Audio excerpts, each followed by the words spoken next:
ఎప్పటికైనా నీ యొక్క స్థాయిని నిర్ణయించేది నీ ప్రవర్తనే కాని ఎదుటివారి పొగడ్తలు కావు.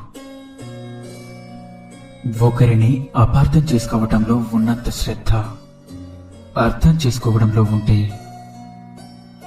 బంధాలు ఎప్పటికీ దూరం కావు. గుర్తుంచుకోండి, మీరు కష్టపడే దాంట్లో మీ యొక్క గొప్పతనం ఉంటుంది. మీరు మోసం చేసే దాంట్లో మీ పతనం ఉంటుంది. సంస్కారం ఉన్నవారు ఎవరు కూడా ఇతరులను అగౌరవపరిచేలా ఎప్పుడూ వ్యవహరించరు. ఆవేశాన్ని అదుపులో పెట్టుకొని అరవటం తగ్గించి ఆలోచించడం మొదలు పెడితే అవతలి వాళ్ళ బాధేమిటో కూడా మీకు అర్థమవుతుంది. నీ చేతిలోని డబ్బు, అలాగే నీ నోటి వెంట వచ్చే మాట, ఈ రెండు కూడా విలువైనవే. వీటిని పొదుపుగా వాడితేనే నీకు విలువ ఉంటుంది. గడిచే కాలంలో జరిగిన తప్పిదాలను నడిచే సమయంలో సరిదిద్దుకోవడం ఉన్నతమైన లక్షణం. ధర్మం అనేది ఎటువైపు ఉంటే విజయం కూడా అటువైపే ఉంటుంది. ధర్మానికి ఆపదలు ఎక్కువ. అడుగడుగున ఎన్ని కష్టాలు ఎదురైనా అంతిమంగా ధర్మమే గెలుస్తుంది.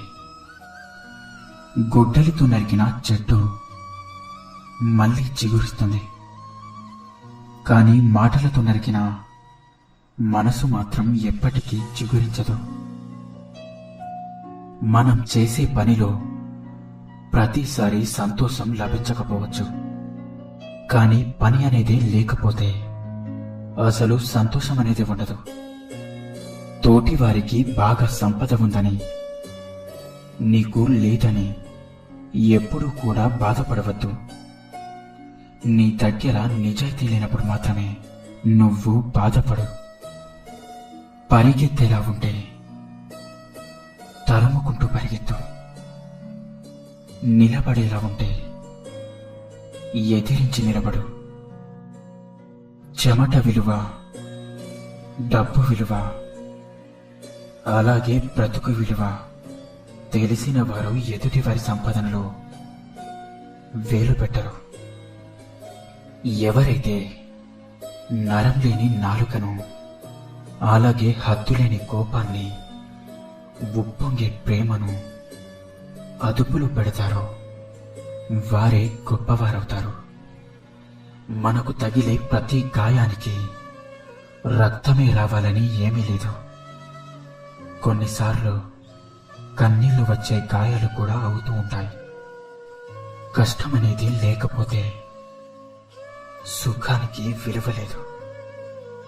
అలాగే కోపం లేకపోతే ప్రేమకు విలువ లేదు.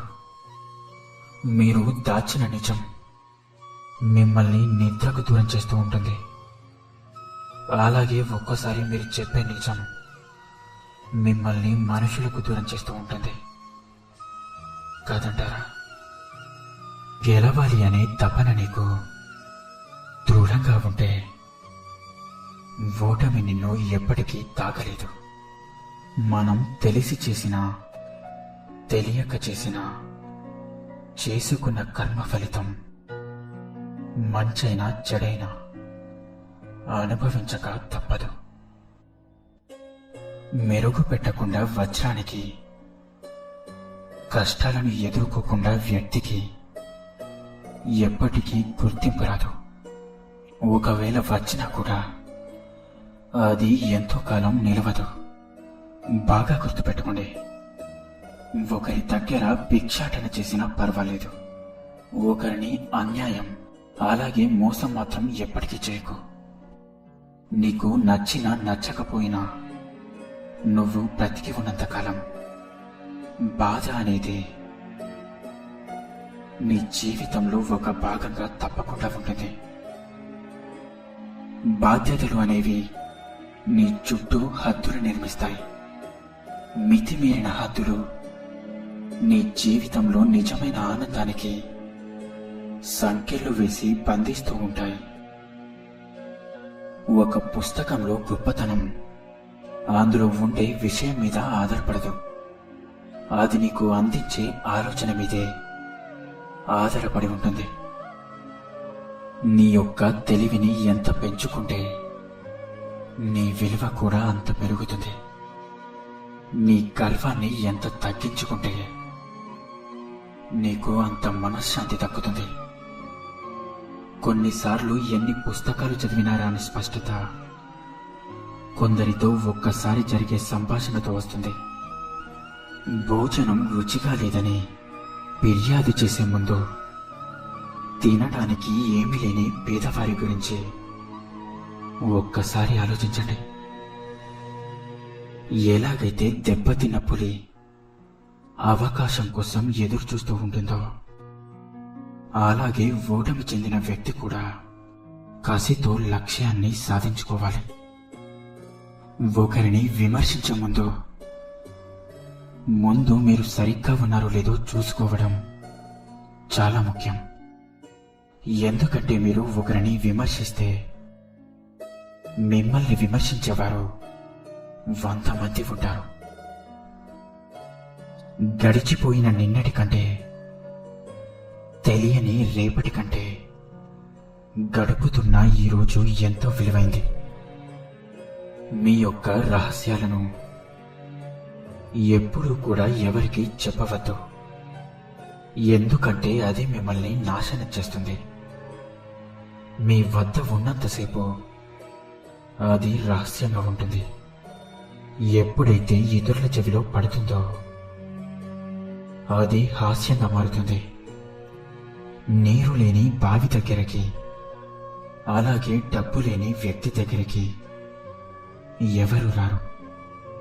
ఆకులు రాలిన చెట్టును, అవసరం తీరాక మనిషిని ఎవరు పట్టించుకోరు. ఒకరితో మరొకరిని ఎప్పుడూ పోల్చకూడదు, ఎందుకంటే సింహం ఎప్పటికీ శునకంలా విశ్వాసం చూపలేదు. అలాగే శునకం కూడా ఎప్పటికీ అడవికి రాజు కాలేదు.